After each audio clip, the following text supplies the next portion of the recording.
2024년도 가을학기 종강 모임의 그 토론회를 시작하도록 하겠습니다. 먼저 우리가 건설 안전 분야를 얘기하다 보니까 우리 패널로 나오신 우리 분들이 좀 말씀하는 그런 시간을 갖고 그 다음에 여러분들이 질문하는 시간을 갖도록 하겠습니다. 먼저 스타트는 역시 건설 안전 강의하고 계시는 우리 박사님이 좀 해요. 갑자기 이름이 생각이 안 나요. 소환석. 소환석 예, 박사님이 좀.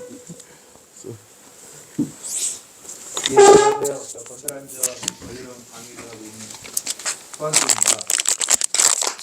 와.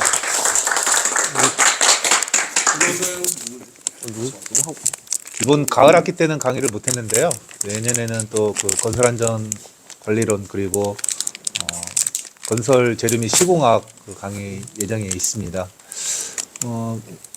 강의를 들으시면서 뭐 많이 부족한 사항도 있을 테지만은 이게 강의 또 시간도 제한적이고 그러다 보니까 강의를 하면서 다 그 전달을 못한 그런 내용들도 있습니다. 그래서 우리 거의 2주에 한 번씩인가요? 대면으로 이제 인터넷으로 우리 라이브 강의를 할 때 그때 좀 많이 참여를 해주셔서 궁금한 사항이나 이런 내용에 대해서 잘 말씀해 주셨으면 좋겠고요. 제가 요즘 이제 외부 강의를 하면서 외부 쪽에 강의를 하면서 많이 꽂혔던 내용이 어떤 거냐면요. 산업안전보건법상의 사업주에 대해서 규정을 해놨잖아요. 그리고 또 사업주에 관련된 또 내용도 있고 법에 도급 사업의 경우로 또 우리 건설업이나 조선업에서 많이 사용하는 도급 사업으로 이렇게 규정이 딱 되어 있습니다. 그렇다 보니까 지금까지는 이제 앞서 우리 이상준 박사님께서도 이제 전문 건설업에서 어떤 문제점에 대해서 말씀을 해주셨는데, 저는 그 점에 대해서 최근에 이제 그 사업주나 그 안전관리자 직무, 관리감독자 직무 교육 때 이런 말씀들을 많이 하는 이유가 어떤 거냐면, 현장에서 특히 건설업 같은 경우 사업장에서 안전교육을 원청에서 우리 법 제64조에 보면은 도급이는 여러 가지 사항이 있지만 그 중에서 교육과 관련된 내용으로 보면은 도급이는 수급인, 즉 그 협력업체가 교육을 할 수 있는 장소를 제공하고, 그게 교육장이겠죠. 그리고 자료를 제공하게 돼 있습니다. 교육 자료를 제공하고, 또 이 관계수급인이 교육을 제대로 하고 있는지 확인을 해라. 예, 명확하게 이제 딱 법령이 명시가 돼 있거든요. 그리고 또 당연히 이제 관계수급인은 그 교육을 이제 본인들이 실시를 하고 교육 자료도 잘 이제 그 교육 자료를 가지고 근거도 잘 마련을 해내야 되는데 협력업체가 그 정도의 능력이 안 되다 보니까 원청에서 교육을 다 주관하고 교육 일지도 원청에서 교육 일지를 다 만들어 놓고 있어요. 이게 잘못된 거거든요. 즉 사업주가 누구냐? 돈을 주는 사람. 협력업체에서 교육 일지를 만들어 놓고, 물론 원청에서 강사로, 안전관리자가 강사로 참여를 할 수가 있습니다. 강사로 참여할 수 있지만은, 하지만 교육 일지나 이런 것들은 사업주가 각각 협력업체에서 갖춰야 되는데 그런 게 제대로 갖추지 않아 가지고 그 부분에 대해서 제가 좀 외부에 강의나 이런 거 할 때 좀 중점적으로 말씀을 드리고 있는데, 사실 그게 실제 현장에서 잘 이루어지는지, 그리고 그 부분에 대해서도 많이 좀 제가 여기 계신 우리 패널분들한테 한번 여쭤보고 싶어서 또 이 말씀을 좀 전달을 해드렸습니다. 네. 그다음 또 이번 한 학기 동안 그 강의 수강해 주셔서 감사드리고요. 오늘 이 자리에 사실 교수님부터 해서 우리 학과장님, 여기 선배 교수님들 다 우리 과기대 출신 이제 우리 박사님들께서 다 모이셨는데 10년, 20년 후에는 우리 세종사이버대학교 이 학우님들이 나중에 이 자리의 주인공이 되셔야 되지 않을까. 네, 또 그렇게 또 당부 말씀 좀 드리고 싶습니다. 부탁 말씀 드리고 싶습니다. 네, 이상입니다. 예, 그런데 다음 이정훈 박사님이 좀 말씀하시죠. 마이크 좀. 네.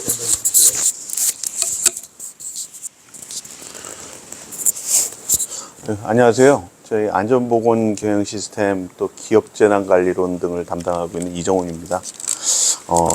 오늘 보신 것처럼 그 안전보건 경영 시스템 관련해 가지고 실제 그 안전 쪽에서 대표이사로 근무하시는 CSO로 근무하시는 실제 현직에 계신 그 대표님께서 오셨어요. 여러분들께서는 어떻게 이제 느끼시는지 모르겠지만 저도 예전에 이제 건설 현장에서 시작해서 건설 회사의 그 안전관리자의 위치를 많이 봐왔습니다. 90년대부터.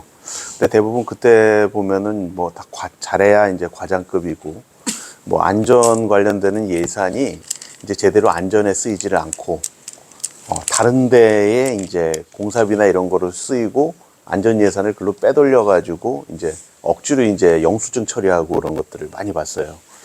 근데 오늘 이제 보면서 느끼는 거는 뭐냐면, 실제로 거기에 이제 CSO가 이제 계시고, 예산을 한 연간 한 57억 정도 안전에 이제 사용하신다고 그러더라고요.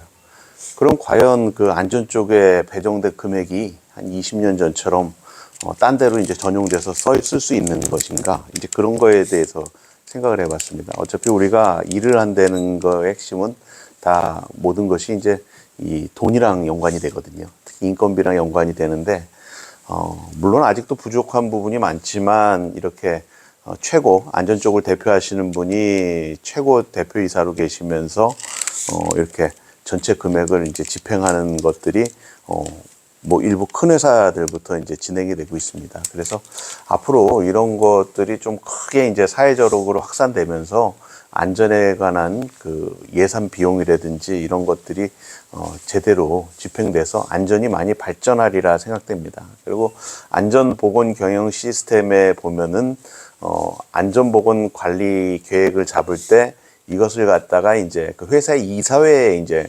보고토록 돼 있어요.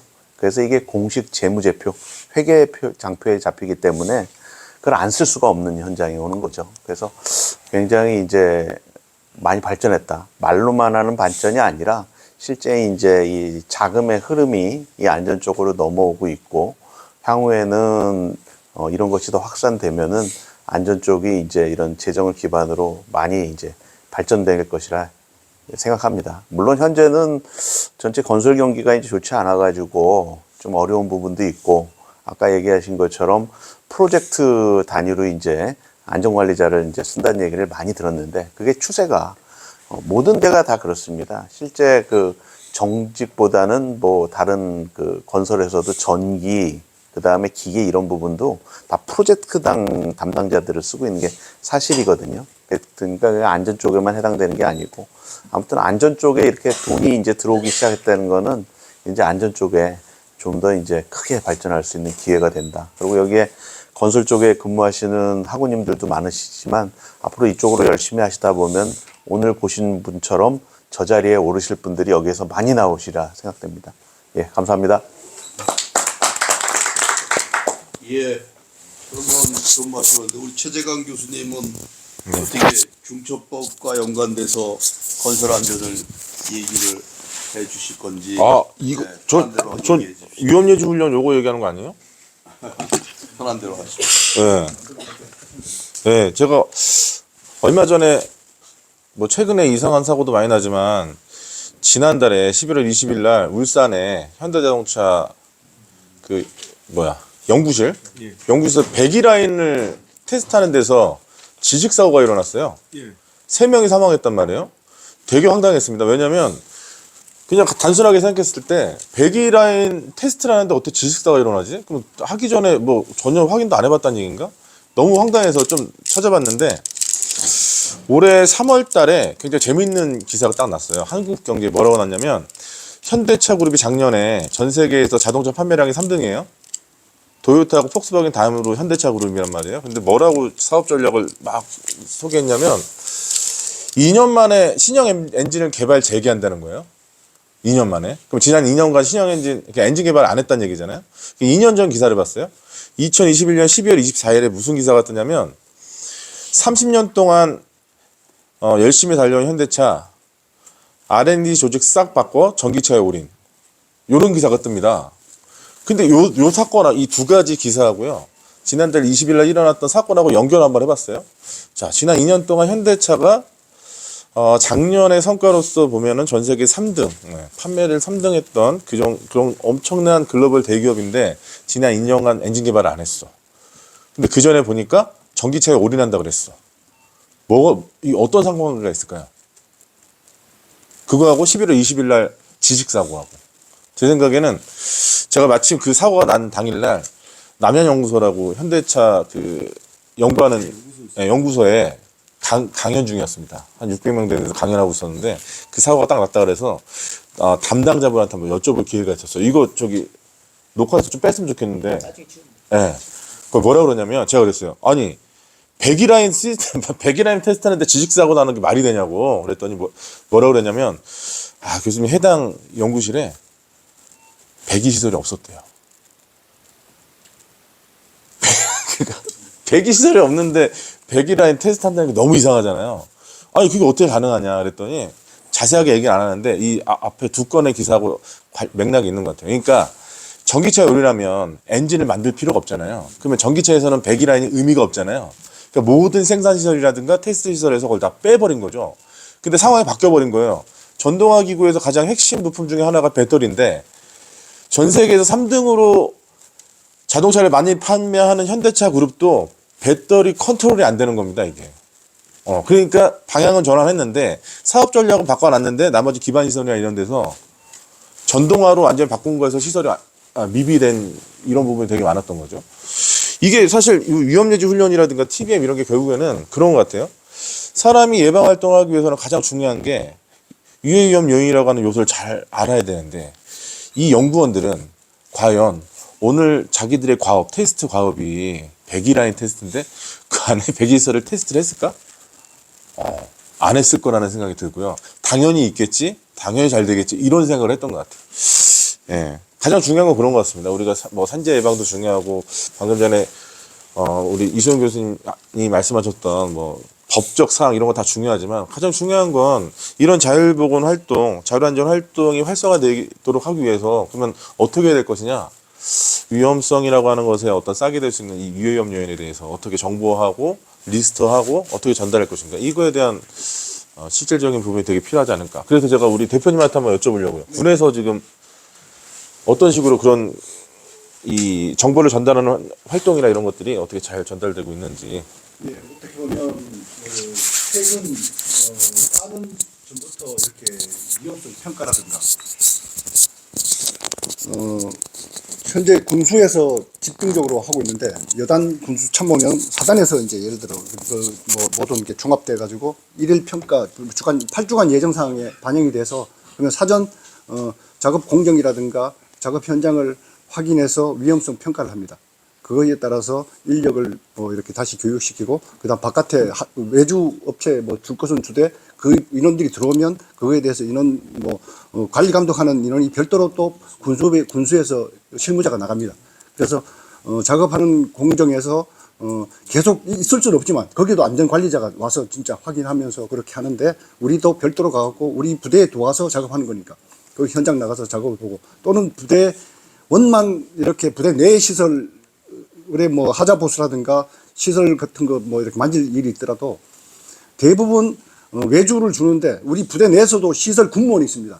그 인원들이 할 때는 항상 그 군수 참모, 군수 담당관 그쪽에서 일일 토의를 통해 가지고 오늘 일과가 뭐다 그런 식으로 해서 아무 다 진행한다. 그냥 막무가내로 그냥 작업을 하는 것이 아니라 보고하고 거기에 대해서 군수 실무자가 와서 보고 작업합니다. 그러나 일상생활에 전등을 켜고 전등을 이게 꺼졌다 그런 거는 일상적인 거는 자기들이 스스로 할 수 있지만 시설 군무원이 그래도 보수를 한다. 그러면 올립니다. 위로 군수처로. 그래서 하자 보수 같은 경우 올리고 이거는 우리 외주를 줘서 해야 되는 것이다. 예산이 있으니까 그렇게 했을 때는 하자를 줘서 위임 보수 하청을 줘서 하고 그래서 외주 업체가 들어와가지고 작업을 하게 되고 부대 내에서 작업관에는 외부 인원이 도와도 부대에서도 나가서 관리 감독을 하긴 한다. 그러나 이 책임은 실질적인 책임은 없습니다. 그 업체에서 들어오긴 들어옵니다. 하지만 도의적인 최초 들어왔을 때 장구 보수라든가 인원 편성이라든가 우리가 해야 될 거를 설명하고 거기에 대해서 작업 이야기를 듣고 인원은 부대 사람은 빠지지만 그래도 작업하는 중간중간에 가서 확인은 한다. 이 정도로 말씀드릴 수 있습니다. 그러면 그 확인하는 자료나 이런 게 데이터로 어떻게 어디서 포집되는 건가요?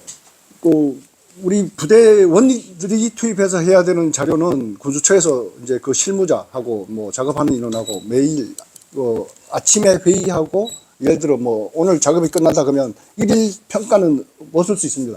근데 주마다 이제 예를 들어 뭐 이렇게 미팅을 하고 그렇게 합니다. 그게 이제 하루 작업이 끝나는 것인가 뭐 예를 들어 일주일 정도 걸리는 것인가. 근데 외주를 통상 뭐 시설 보수라 그러면 대부분 외주를 줍니다. 지금은 예산을 들여서. 그래서 외주 업체가 들어와서 작업하는 거는 그 외주 업체 해당 업체에서 안전 관계관이 들어와서 관리 감독하고 했다 이렇게 되어 있습니다. 그럼 궁금한 게요. 네. 그 우리 아까 법정 내용 말씀하셨으니까 우리 교급인 관련해가지고 적정 수급인 선정하는 기준 자체가 네. 이 일반 우리 사업장에서는 그런 것들을 법으로 강제하고 있거든요. 네. 국적법도 그렇고 산업법도 그렇고. 네. 군부대는 좀 어떤가요? 왜냐하면 그 다음에 와가지고 네. 이상하게 해버리면 관리 감독도 안 되는데 이게 네. 굉장히 이상해질 것 같거든요. 적격 수급업체 선정. 네, 그거는 이제 뭐 우리가 부대에서 지정한 부대가 뭐 업체가 있습니다. 그 예를 들어 전에 이 작업을 했는데 거기가 조금 여기는 부실하다가 바꿔버립니다. 예를 들어 이제 그 하나의 큰 공사 뭐 어느 정도 금액 그거는 저도 뭐 잘 개념은 없지만 선정할 때 이 업체가 적당하다, 이 업체 적당하다. 여단에서 사단으로 올려가지고 사단에서는 또 이렇게 공병에서 최종 그걸 확인해가지고 사단 실무자하고 하기 때문에 밑에 예하 이제 부대에서는 그냥 이제 건의만 하는 것이고 편성 부대에서 있는 위에 있는 부대에서 최종으로 제가 보니까 그 아라스라고 네. 우리 카라스 이제 근데 우리 아라스를 알았습니다. 기반으로 해서 따로 분해서 만든 시스템이 있더라고요. 예, 예. 그게 실제로 똑같이 적용이 되는지. 뭐 예를 들어 저도 사격 훈련이라든가 뭐 위험성 교탄 훈련 할 때 예를 또 야외 훈련 그런 거 전술 훈련 할 때 이제 하게 되는데 어떻게 보면 형식적입니다. 실질적으로 사전에 위험성 평가를 현장 가보고 예를 들어 뭐 사격을 한다. 뭐 우리 사격장 뻔히 아는데 그거 뭐 있나 그런 식으로 뭐 그냥 가는 거기 때문에 그다음 이제 거기 가서 할 때 실질적으로 갈 때는 현장에서 이제 툴박스 미팅 그거를 예 그거를 지금 뭐 잘 하게 만들고 있습니다. 그럼 그거는 어떻게 기록하나요? 툴박스 미팅은 기록은 없습니다. 제대로 안 기록은 없습니다. 기록은 없고 자기들이 가지고 간 체크리스트라든가 그날 실습 계획표 거기에 다 녹아나 있습니다. 그럼 그거 실습 계획표. 감독은 누가 하나요? 이제 제대로 하고 있는지 안 하고 있는지 감독. 이제 그 사격 훈련은 이제 부사관이 지금 바뀌어서 이제 지금 뭐 주임원사 그렇게 하고 있고 하지만 그 위에 있는 지역대장 뭐 중임원사는 위에는 뭐 소령 영관장교죠. 그다음 이제 대대장급이 와서 이제 실습 계획표 거기에 이제 모든 계획이 다 묻어나기 때문에 이걸 보고 이렇게 하겠습니다. 설명을 하면서 거기서 보고 하고 그다음 현장에 가고 지휘관도 나오지 않습니까? 그럼 보는 거. 그다음에 교육훈련 했다. 그러면 거기서 이제 뭐 예를 들어 사용하는 데 있어서 교탄이 계획대로 사용했는지 아니면 뭐 하다가 남았는지 남았으면 요거 남은 거에서 요거 기록을 하게 돼 있고 이걸 가지고 반납하게 돼 있고 뭐 그 정도입니다. 뭐 하면서 사격 같은 경우는 뭐 대표적인 이야기지만 군에서는 사격을 하게 되면 뭐 뻔히 해야 될 뭐 준칙이 있기 때문에 절차가 있기 때문에 그대로 따라가면 되는 것이고 하다 보면 작업을 평상시에 예를 태풍이 오거나 폭설이 왔을 때 뭐 가로수가 소나무 뭐 전나무가 많지 않습니까? 눈이 쌓이면 이렇게 가지가 부러져 가지고 있는 거 그걸 이제 많아 가지고 잘라야 된다. 나무 저거 쓰러져 있는 거 가지 부러져 있는 거 제거해라. 위에서는 단지 그럽니다. 그러면 이제 그걸 뭐 위험성 평가 뭐 하고 그런 단계는 사실 없습니다. 바로 그냥 나가고 뭐 이렇게 사들에 갖고 그냥 올라가고 예, 작업하자 뭐 그런 식으로 하는데 거기에서 이제 다치면은 이제 책임은 누구냐? 그 해당 소속대에 있는 뭐 나 같은 직급. 그래서 이제 상원사급이라든가 거기 이제 뭐 대대장 같은 경우는 뭐 작업할 때 안전하게 해야 된다고 해서 주임원사 같이 따라 나가 보세요 하든 뭐 이런 식으로 해서 같이 나가서 관리 감독을 하는 데 있어 가지고 예를 들어 사다리 이거 사용하지 말고 뭐 이거 펼쳐 갖고 있는 뭐 이렇게 해라 잡아줘라 뭐 이 정도 그다음 안전장구 뭐 머리에 써야 된다 그런데 밖에서 하는 뭐 안전장구, 안전벨트 뭐라든가 안전대라든가 그런 걸 사용은 진짜 부대에서는 이제 뭐 저기 군지단 그런 공병 그런 데가 아니고서는 일반 예하 뭐 전투사단이나 이런 데는 뭐 없을 겁니다. 그래서 그냥 급조적으로 그냥 나가서 작업해라, 청소해라 그러면 가서 그냥 청소하고 작업하고 하는 그런 실정에 들어서 다치는 사람이 나오긴 나옵니다. 근데 아라스가 얘기 들어보니까 저도 이번에 논문 쓰시는 분이 군에 계신 분이 있는데 네. 그 육사 출신인데 그분이 아라스에서 군 위협 평가 관련해서 쭉 썼는데 책을 만들었다. 또 보니까 네. 이건 상급 부대, 그러니까 관리감독 부대도 따로 있지도 않고 네. 그 클래스를 네. 그대로 따라했다는 네. 게 그거에 대한 이해도 낮고. 맞습니다. 했냐 안 했냐. 그러니까 지금 했냐 안 했냐. 퀄리티가 중요한 게 아니라 했어 안 했어. 그 정도 맞습니다. 그런 게 실질적으로 군이 굉장히 위험하다. 뭐 네. 이런 얘기를 많이 해줘요. 네. 저기 저 자꾸 말이 길어질 것 같아서 간단하게 하겠습니다. 아, 내 목소리 크니까 괜찮아요. 잘 들리시죠? 해야 됩니까? 저기 아까 그 현대 자동차 필식 관련돼서 이제 그 연속돼서 하는 거 아닙니까? 근데 혹시 그 안 들려요?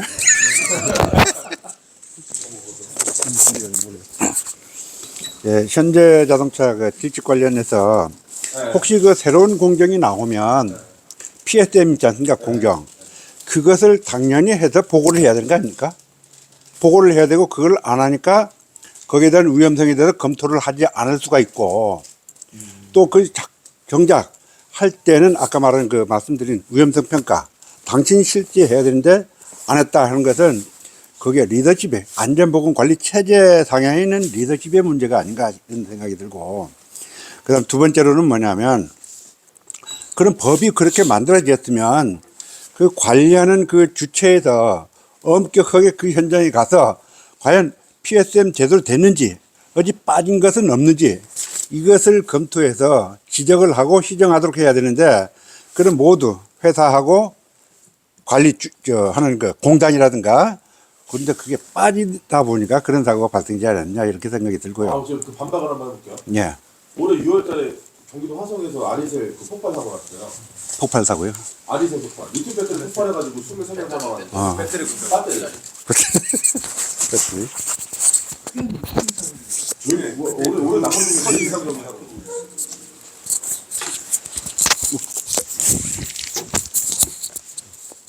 아니 말씀하세요. 저요. 네. 올해 6월에 경기도 화성에서 아리셀 폭발 사고 났잖아요. 23명이나 사망했고 사상자가 31명 나왔단 말이에요. 근데 그 CCTV 다시 딱 보면 일단 이 공단에서 실시했던 위험성 평가 인정 3년 연속 받았다 그러잖아요. 근데 딱 그 혹시 라인 보셨습니까? 사고가 난 그 현장 그날 그 폭발하기 전에 도저히 못 보셨어요? 영상으로 보셨죠? 이게 도저히 위험성 평가에 만약에 실시했다면 그렇게 할 수 없는 사업장이거든요. 가장 큰 문제가 뭐였죠? 우리 김성정 의원님? 일단은 거기 외국인 근로자들 그거 말고. 다 떠나서 제일 컸던 걸 뭐냐면 비상 대피로를 막아놨던 게 제일 크고. 자꾸 너 오늘 나랑 안 맞네 자꾸. 속에 대한 그 위험성을 정확하게 전혀 안 돼 있었죠. 소화 약제에 대해서 허가를 구매도 안 됐고 그러니까 소화 약제가 되면 금속 어떻게 보면 화재잖아요. 금속용 화재. 거기서 끄려고 했을 때는 그냥 일반 ABC 소화기로 썼던 것 같아요. 근데 그거는 제가 봤을 때 그건 금속용 소화제여도 말이 안 되는 게 거기 지금 안에 보관돼 있던 리튬 배터리 몇 개였는지 혹시 아세요?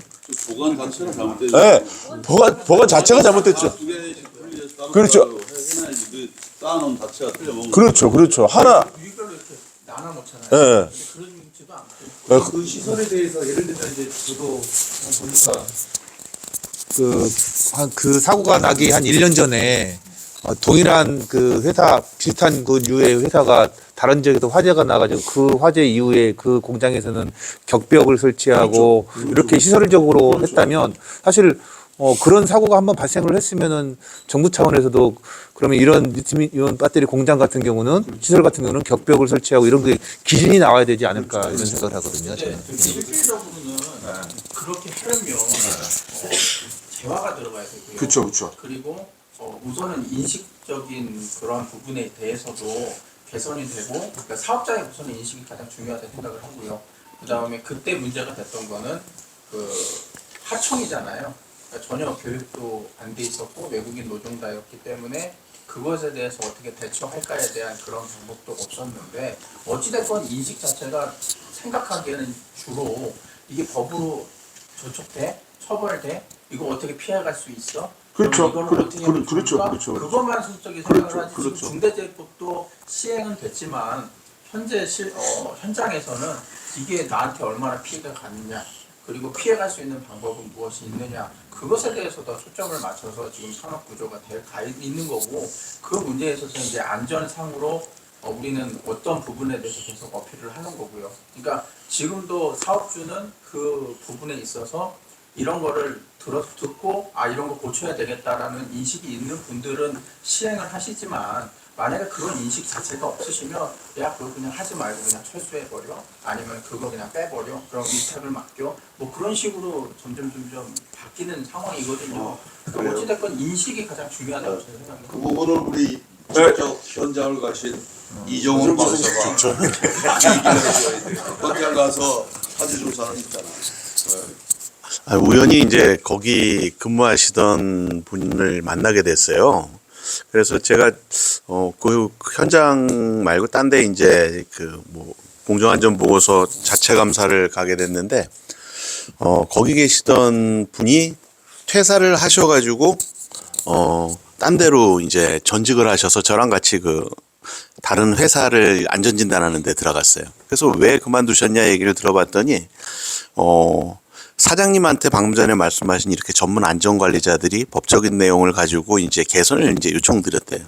안전도 그렇고 환경도 그렇고. 그런데 그런 요구사항이 잘 안 받아들여졌다고 그럽니다. 그리고 되려 이제 거기 계시던 전문가들이 거꾸로 이제 회사에서 그만두게 되는 기회가 돼서 나갔고, 현재 이제 사고 나기 1년 전에 이제 계시던 분들은 거기에 새로 배정되셔서 내용도 잘 모르시는 그런 분들이에요. 그래서 보면은 뭐냐면 그 전문가들은 미리 알고 있었어요. 이런 사고가 나고 그런 것들을 알고 있었고, 그 다음에 여러분들 전 놀란 게 뭐냐면 소화기 쏘시는 분 보셨죠? 제가 그 소방훈련이나 이런 평가를 많이 하는데 그렇게 잘 쏘시는 분이 없어요. 그러면 얼마나 불이 많이 났다는 얘기예요. 거꾸로 보면. 그동안에. 예. 근데 그렇게, 그러니까요. 그렇게 잘 쏠 정도면 그분은 늘 이제 화재를 끄는 그런 자세가 돼 있었거든요. 근데 그런 전문가들을 갖다 이제 밖으로 이제 말을 안 듣고, 이렇게 우리 같이 이제 안전 전문 조직 집단의 말을 안 듣고 이거를 갖다가 이제 밖으로 배척해 버리니까 결국은 그런 사고랑 연결이 됐거든요. 그래서 이렇게 우리 이렇게 정식적으로 학습을 하신 우리 학우님들이 앞으로 또 전문적인 지식을 가지고 하실 일들이 더 많지 않은가 그렇게 생각됩니다. 뭐 얘기 더 해도 돼요? 더 하십시오. 대화하시는 어째 시간도 많은데. 더 하십시오. 아니 근데 그 얘기 좀 해봐요. 무슨 얘기? 뉴스데스크 나와가지고 했던 얘기 있잖아. 뉴스를 아니 YTN 나온 거예요? 편집해둔다는데 왜? 해요, 괜찮아요. 그런 얘기를 해야지 뭐. 아니 그 오신 분들의 그 이익이지. 해봐요 빨리. 저기요, 이게 우리가 이 모든 게 이야기 들어보니까 우리 최재강 교수님께서 가장 좋아하는 그 용어가 있거든요. 우리 최 교수님이 가장 좋아하는 용어가 뭐냐면 위험불감증. 모두가 이게 개선이 안 되면 아무리 능력 있는 전문가가 가도 대표이사는 말 안 듣습니다. 왜? 머니가 최고지. 그 얘기 좀 얘기해서 한 가지 에피소드 있는데 얘기해도 될까요? 네. 아까 전에 제가 말씀드린 건 혹시 이거 편집될까요? 아니 뭐 하세요. 뭐 중요한 얘기도 아닌 것 같은데 자꾸 편집해달라고. 다른 게 아니라 이제 저랑 이제 김재훈하고랑 같이 울산에 있는 이제 온산공단에 있는 JMC라는 회사에 이제 정기 보수를 한다고 해서 이제 들어가서 이제 작년에 이제 해서 저희가 이제 잘 끝내고 간병을 했는데 간병하는데 이제 거기 있던 공장장님이 했던 말이 제가 아직도 기억나는 게 그거예요. 안전팀한테 이제 어떻게 보면 안전팀한테 이제 까는 거죠. 저희가 외부 인력이 있는데도 까는 이유가 어떻게 얘기했냐면 내가 돈을 얼마큼 썼는데 왜 개선이 안 됐냐. 근데 그 공장이 뭐 PSM 등급이 이렇게 낮은 것도 아니고요. 그러니까 그거예요. 직원들의 인식이 이미 안전은 그러니까 뭐 안 다치면 그만인. 자기들이 안 다치면 그만인. 그래서 작년에 그렇게 해서 끝나고 이런 부분 개선했다는 얘기하고 나와서 저희 그때 일했던 업체에 다른 팀이 이제 들어가서 했는데 그 팀에서 정부에서 끝나고 나왔는데 뉴스 뜬 거예요. 황산대교 폭발했다고 용접 작업하다가. 그래서 근로자 한 명이 죽은 거예요. 중대전이 나버렸네? 네, 중대전이 나버린 거죠.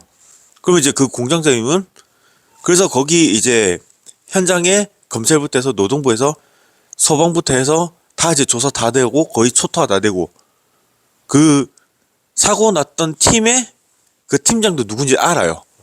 심지어는 같이 있던 사람인데 저희가 팀장님 요거 좀 해주십시오. 요거 하셔야 됩니다. 얘기하는데 우리가 몇십 년 동안 했는데 사고 절대 없었어.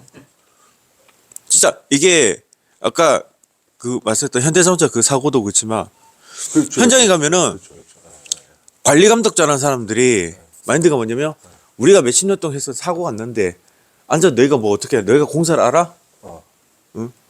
하물며 간단한 뭐 곤돌하는 유해기구 설치를 하더라도 어떤 위험성 평가 이런 거 다 해서 해야 되는데 그게 아니라 안 났어.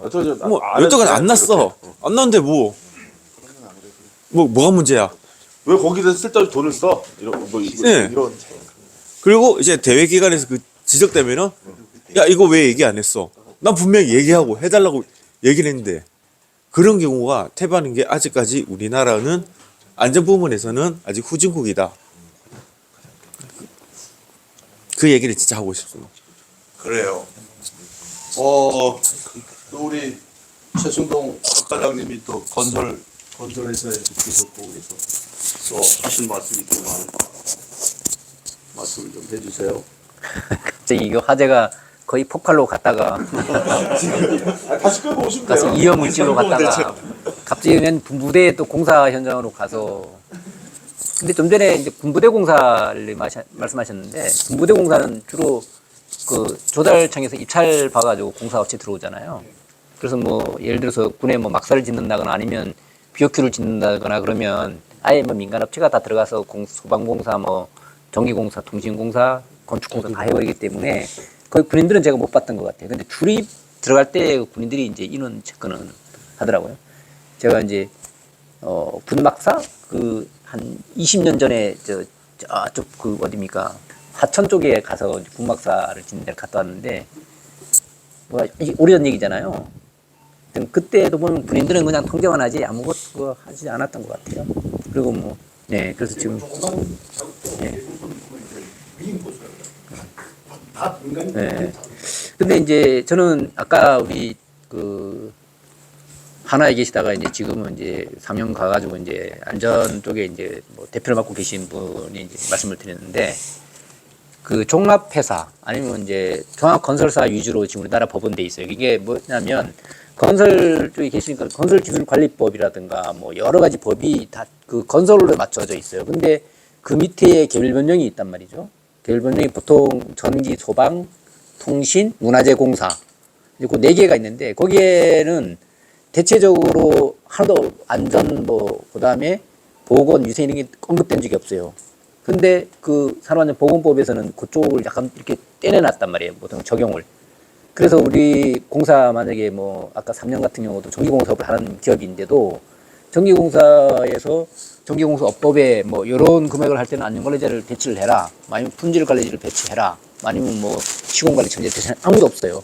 우리나라 법상에. 그래서 우리가 그냥 공사로 보면 다 건설업에 속해 있는 걸로 다 이렇게 선임을 해야 되기 때문에 저도 현대에 나가서 이제 그러한 문제 좀 약간 애로사항이었어요. 왜냐면 난 전기공사업을 하는데 뭐 건설회사에서 뭐 어떻게 하다는 거예요. 근데 그게 있어요. 종합건설업에서 뭐 토목, 전기, 뭐 그다음에 소변 다 들어가서 하면 이제 다 우리가 분리발주를 시킨단 말이에요. 분리발주를 시키면 다 틀려. 오너가 들어가서 하기 때문에. 근데 그게 건설회사에서도 종합건설회사 말합니다. 통신을 뭐라 못하고 전기를 뭐라 못하고 뭐라 못하거든요. 근데 그런 것들 아직까지 법적으로도 해소가 안 된 것 같아요.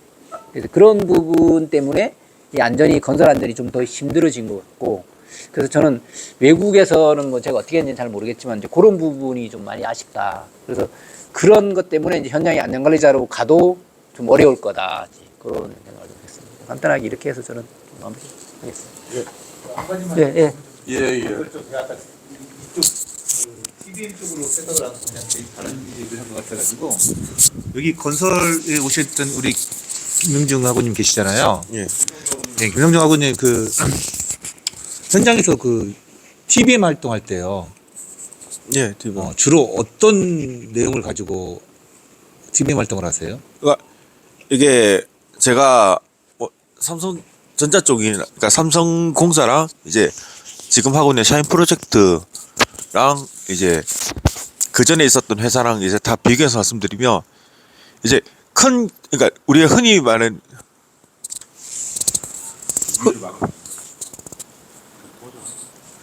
그냥 꽂아.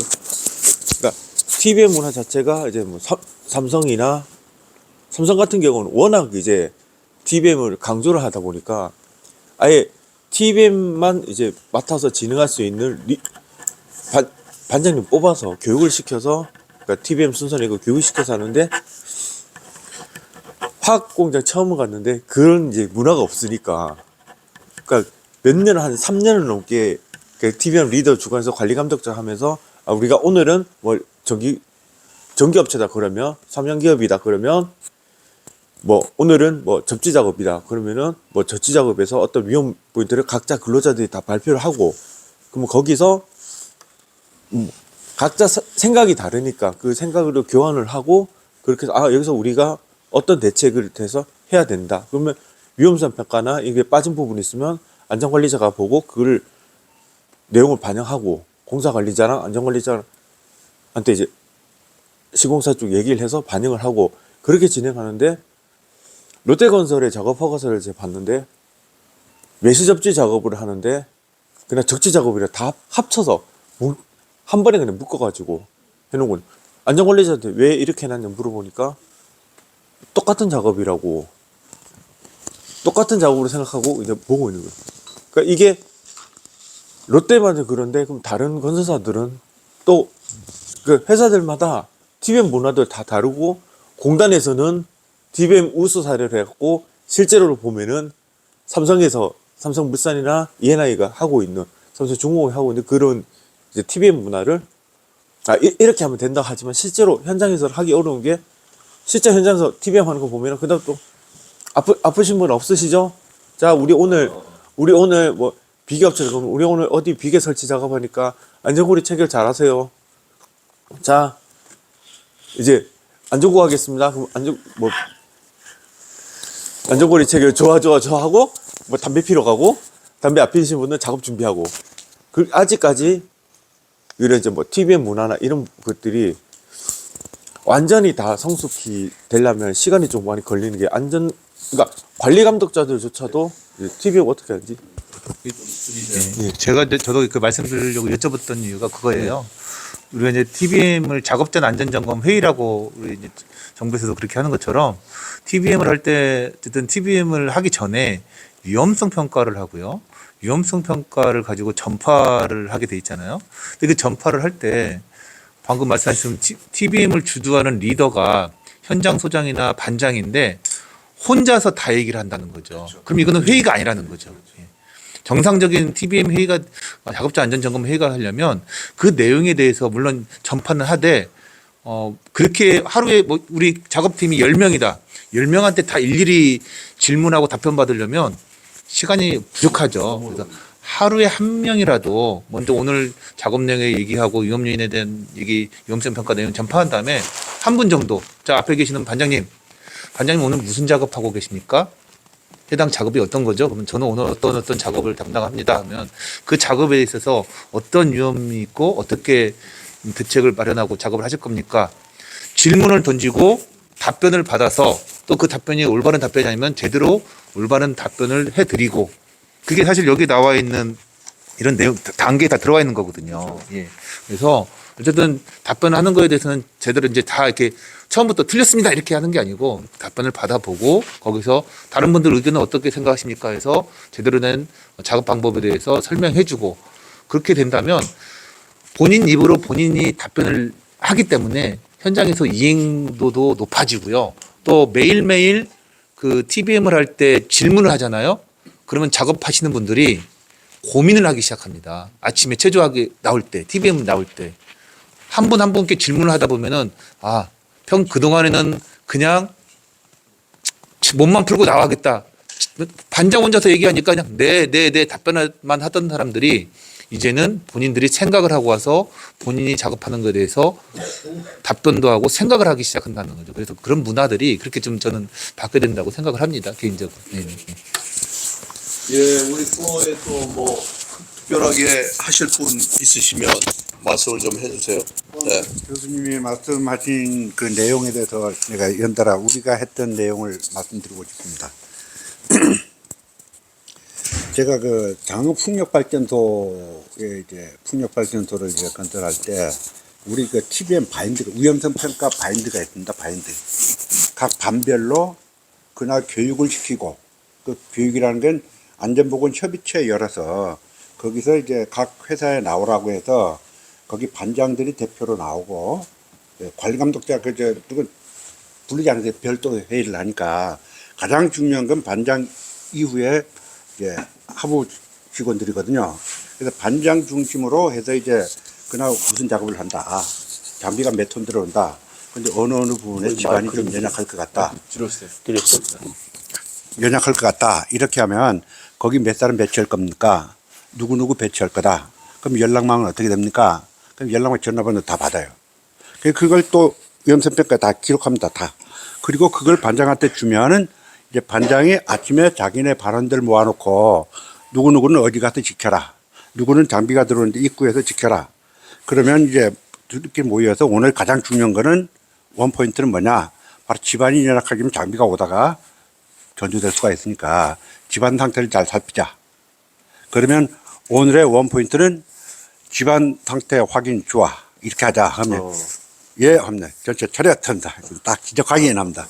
그럼 오늘 집안 상태 확인 좋아 하면 좋은가 하면 좋아 하면서 전체 알리는 그 한과 동시에 우리는 함께 한다 해서 짝짝짝 왁 이렇게 합니다. 이렇게 해서 단결진도 보여주고 그런 식으로 계속했대요. 그런 식으로 계속하니까 장은 괜찮겠다.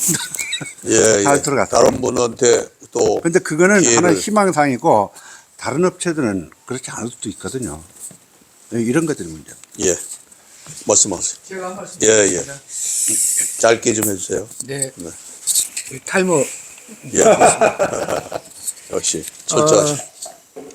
사실 엊그제 깜짝 놀란 일이 있어요. 지금 뭐 저는 안전관리하고 상관이 없지만은 저희 딸을 제가 은영부까지 차로 데려다 줘야 될 때가 생겼는데 신호등이 딱 바뀌는 찰나에 아빠 밟어! 딱 그러더라고요.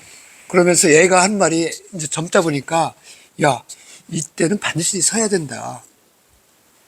왜 너는 가라고 하냐? 딱 이 말을 하더라고요. 아빠 통과하면 희열이 있잖아.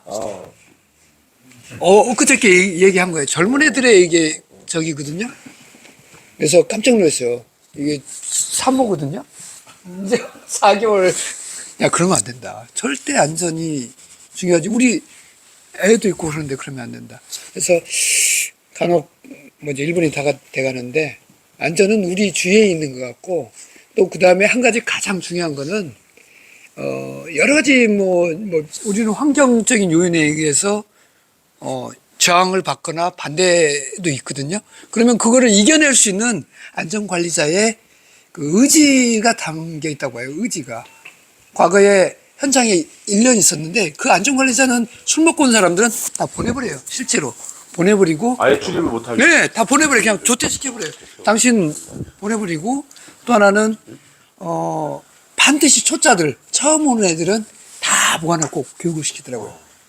이런 철학이 좀 필요한 것 같다는 말씀을 올리겠습니다. 이상입니다. 예, 고맙습니다. 네. 우리 뭐 다른 분도 하실 말씀 많이 있겠지만 우리 늦게 오신 교수님이 두 분 계셔서 우리 이장호 교수님 한 말씀 하고 그다음에 박정덕 교수님 한 말씀 하고. 예. 뭐 앞에서 강연도 있으신 거 알고 있고요. 어쨌든 좋으신 말씀 많이 들었습니다. 어쨌든 뭐 저의 안전은 여기 이제 우리 세종사이버에서 배운 우리 학우님이라든가 또는 뭐 근로자든가 누군가는 여기 안에 이제 소속이 되어 있을 텐데 우리 뭐 다 같이 이런 안전문화 의식에서 밖에 나가셔가지고 그런 꽃을 꼭 피우셨으면 좋겠다라는 생각을 꼭 다시 한번 해봅니다. 그래서 예. 저 역시도 안전을 많이 하고 있습니다만 부족한 게 많이 있습니다. 그래서 오늘 뭐 좋은 말씀들 많이 하셨고 저도 안전문화의 한 일원으로서 또 세종사이버대학교의 한 교수로서 열심히 저는 하도록 하겠습니다. 마치겠습니다. 우리 박정덕 교수님 한 말씀 하세요. 나오셔서 하셔서 좋은데 카메라를 받아야 되는 거 아닌가?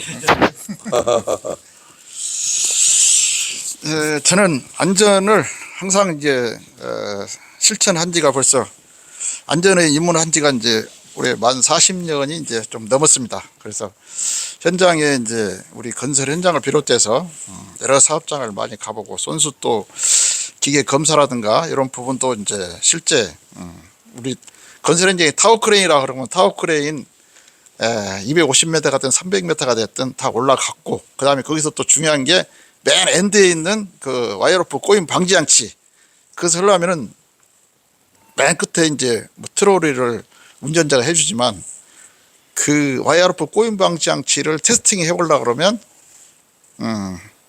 그 케이지에서 내려서 보통 한 발에서 두 발짝 모델에 따라서는 또 뭐 한 세 발짝까지 가야 그 부분을 이제 테스트를 직접 손으로 좌우로 흔들려 보면서 하는 부분이 이제 상당히 중요한 부분이거든요. 그게 만약 테스트가 안 된다 그러면 이제 와이어로프 꼬임 방지 장치에 그 뭐 작동이 안 되니까 그런 부분에서 이제 문제가 생기는 부분이 이제 비틀리 능력이 작용하면서 결국은 그 부분이 또 만약에 이제 그 전달 능력이 발생하면서 그 와이어로프가 끊어지게 되거든요. 그런 부분이 굉장히 핵심적인 부분인데 그런 부분을 이제 직접 또 촬영을 해서 우리 학우님들한테 전달도 해주고 그 다음에 이제 과목이다 보니까 상당히 어렵다고들 많이 합니다. 근데 우리 사이버 대학에 대한 그 어려움이 우리 이제 모든 사회에서 보라보는 그 환경이 우리 학교 졸업에 대한 어떤 자부심을 느낄 수 있는 부분이 현장에 대해서 많이 또 이렇게 접목을 시켜주는 부분이 우리 이제 각 교수님들의 이제 그런 몫인데 충분히 저는 그런 부분이 이제 하고 있다고 봅니다. 저는 그래서 어렵기는 하지만 그런 과정을 또 거쳐야 되고 또 현장에서 쭉 이렇게 업무를 하다 보면 가장 중요한 게 안전 수칙 아는 것은 저는 한 몇 점 정도 저는냐 40점입니다. 아는 것은 40점. 그 다음에 나머지 60점 뭐냐 실천. 네.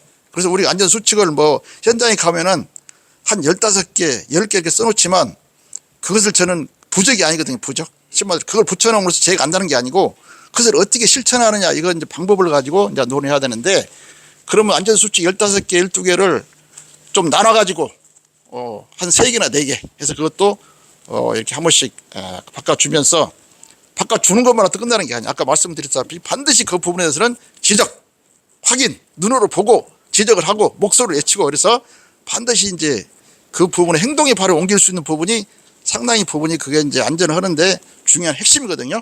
그런 부분을 하는지 안 하는지 목소리만 외치고 지적한다고 해서 그게 끝나는 게 아니고 우리 이제 안전관리나 또 관리 감독자들이 실제 그런 행동을 하느냐 안 하느냐 요까지 하는 부분이 이제 맞다고 봅니다. 그래서 조금 이제 줄이세요.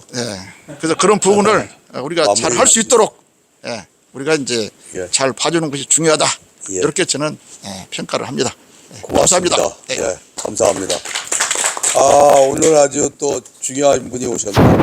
우리 전임 우리 과대표를 했던 김영수 우리 학부 대표 이렇게 시간을 내줘서 고마운데 여기 나와서 얘기해도 좋고 거기서 얘기해도 좋고 말씀하세요. 또 나오대요. 나오지. 또 나오네. 역시 리더십이라는 게 그런 거지. 무대가 있으면 다 나간다. 그렇지. 그게 중요한 거야. 반갑습니다. 네, 저 이제 졸업을 했는데 오늘 또 동강식이 있다고 해서 이제 특임 자리에 교수님들하고 이제 여러 학우님들 좀 뵙기로 해서 일부러 좀 나왔습니다. 저도 늦었는데 이제 차가 좀 수리한다고 좀 해서 좀 늦게 와서 이렇게 왔습니다. 근데 특히나 이제 이런 특강을 하면서 많이 얻어가는 게 굉장히 좋다고 생각합니다. 저 역시도 이제 졸업했지만 대학원 가서도 좀 더 안전해서 더 열심히 해서 분발할 수 있도록 하겠습니다. 감사합니다. 예, 요번에 숭실대학원 간 거죠? 네. 예, 잘 됐어요. 숭실대학원 입학을 했고, 대학원에 또 가서 열심히 공부할 수 있는, 어서 오십시오. 어서 오세요. 야, 박수.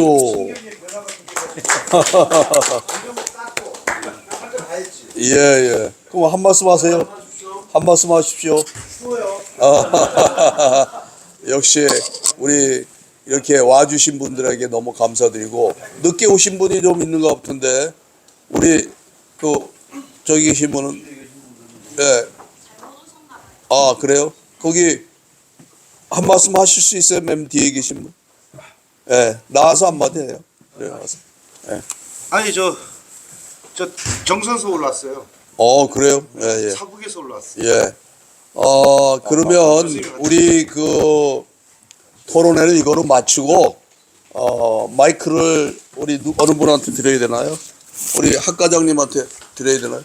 네.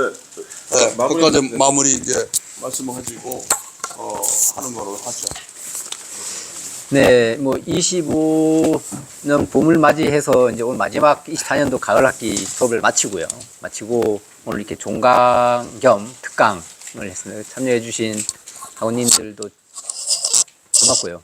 그다음 오늘 교수님들이 이렇게 또 많이 오셔가지고 저 뒤에 앉아 계신데 한 분 소개는 못 드리지만 여기 사인 꼭 해주세요. 예. 중요합니다. 감사하다는 말씀을 드리고 하여튼 우리 세종사이버대학교 산업안전공학과가 발전하는데 여러분들의 다 도움이 필요하다 이제 그렇게 말씀을 드리고요. 25학년도에 1월 1일부터 학생회가 구성이 되죠. 1월 1일부터 보통 그렇습니까? 2월 때부터 합니까? 2월부터 하는 1월 초에 1월 초에 아마 지금은 아마 선임 신고가 다 그 총학생회로 됐을 거예요. 그래서 신고가 일단 됐기 때문에 좀 공지를 하면 25학년도 우리 그 산업안전공학과 학생회를 끌어갈 학과 대표는 혁진 학우님 인사 한번 하셔야 되겠죠. 여기서? 네, 뭐 거기서 하셔도 나와서 이제 어차피 학생회를 끌어가려면 도와달라고 아부 좀 해야 되니까. 네. 예. 안녕하십니까. 계속 뭐 학년 대표를 계속 맡긴 했었는데 요번에 이제 그 학과 대표를 맡게 돼갖고 열심히 하겠습니다. 지금 현재는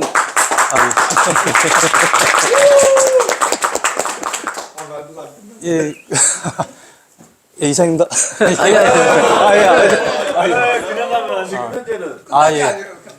제가 원래 그 건설 회사에서 그 안전관리자로 일을 하다가 요번에 좀 건설 경기가 많이 안 좋아져서 그 여기 강변 옆에 그 중원 엔지니어링이라고 그 소방 설비 회사 본사로 이제 좀 재입사를 했습니다. 그래서 지금 소방 방지학과 그 복수 전공을 좀 하고 있고요.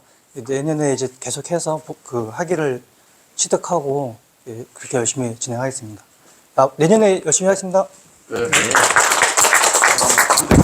네, 다음은 그 같은 파트너인데요.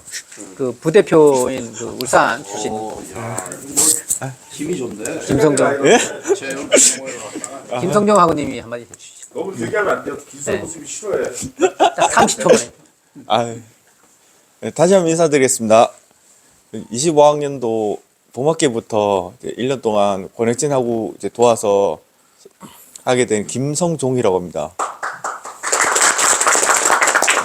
지금은 이제 SOLG 샤인 프로젝트 패키지 2에서 롯데건설 쪽으로 해서 열심히 하고 있습니다. 올 한 해도 잘 도와주셨으면 내년 한 해도 잘 부탁드리겠습니다. 그다음에 뭐 임원들 또 없어요? 임원들 또 있을 것 같은데 뭐 총무이사라든가 또는 뭐 이런 거 아직 없어요. 아직 좀그 많은 사람들을 좀 간부로 좀 하시기 바랍니다. 1학년 대표, 2학년 대표들도 좀 예. 예? 그렇게 해서 좀 으쌰으쌰 해봅시다. 네, 알겠습니다. 그래. 우리 이강규 대표님 뭐 하신 말씀 하셔야 될 것 같은데. 아까 지금 시작하면서 이제 오프닝부터 해가지고 인사드렸고 아무튼 이렇게 학과 대표들 맡으면서 이렇게 행사를 진행하고 이렇게 또 만나 뵙고 또 이 자리 또 마지막 또 연말 막내가 아직은 아니지만 우리 학과가 이렇게 학교에서 모였습니다. 다음 내년도 더 진취적으로 잘 이끌어나갈 임원진이 되기 바라고 저도 지금 이제 내려오는 입장에 아쉬움은 있습니다만 더 많은 전국에 있는 각지를 한번 돌아와 보고 싶고 그렇지만 사실 힘든 것 같습니다. 그런 이렇게 각자 직장이 있고 자기들 일이 있어서 이렇게 전화를 해도 응답을 하나 모임할 때는 또 못 오고 하는 사람들이 많은데 저도 여기 가까이 부대가 그래도 여기서 가까이 뭐 한 30분 거리입니다. 40분. 그래서 나는 저도 이제 이 부대를 1개월만 더 쉬면 저도 이제 나가서 경기도 인천에 있으면서 거기서 1년 경기도에서 여기 우리 시골 경북 영주에도 왔다 갔다 하면서 부산 친척들도 보고 이렇게 하면서 심신을 또 연마하고 내가 못한 거 자격증 이 분야도 집중해서 분명히 딸 것이고 그렇게 하는 1년을 운영할 것입니다. 그리고 내 후임은 지금 이렇게 뽑았지만 그 다음 후임은 또 할 인원들이 또 안 들어왔어요. 분명히 저보다 출중한 인원들이 2명 있습니다. 그 인원들 아주 원사인데 주임원사로 지금 있고 있는 인원들 앞으로 7년 동안 군대를 할 인원입니다. 그 인원들은 목표가 지금 대학원 목표입니다. 목표고 물론 다른 자격들이 있는데 내가 적극 추진해놨습니다. 그렇게 해서 여기에 더 오실 분이 없으면 적극적인 마음이 없으면 그래도 가까운 저도 그렇게 가까운 눈을 이렇게 잡아서 한번 이렇게 맡으면 그렇게 나갈 것이다. 여기 이 세종사이버대학에 군 장학생이 상당히 많습니다. 여러분들 모르는 그렇게 해서 군에 이제 고등학교 졸업 또는 전문대학을 졸업하고 또는 학교를 다니다가 다시 군에 근무하면서 사이버대로 막 가는 거예요. 그러면서 제 위치 나이가 되면 뭐 석사, 박사까지 갈 인원들이 못하다가 다시 마지막에 최종 이제 요 1, 2년을 어떻게 보낼까 이런 사람도 있긴 있습니다. 그리고 여기 계신 우리 학우위원 분들도 지금 가지고 있는 스펙 더 활용하시고 나가서 또 이렇게 선자리 앉은 자리에서 또 복대 영향력을 더 이렇게 발휘하는 그런 인원들로서 더욱 행보를 잘 하시기 바랍니다. 감사합니다.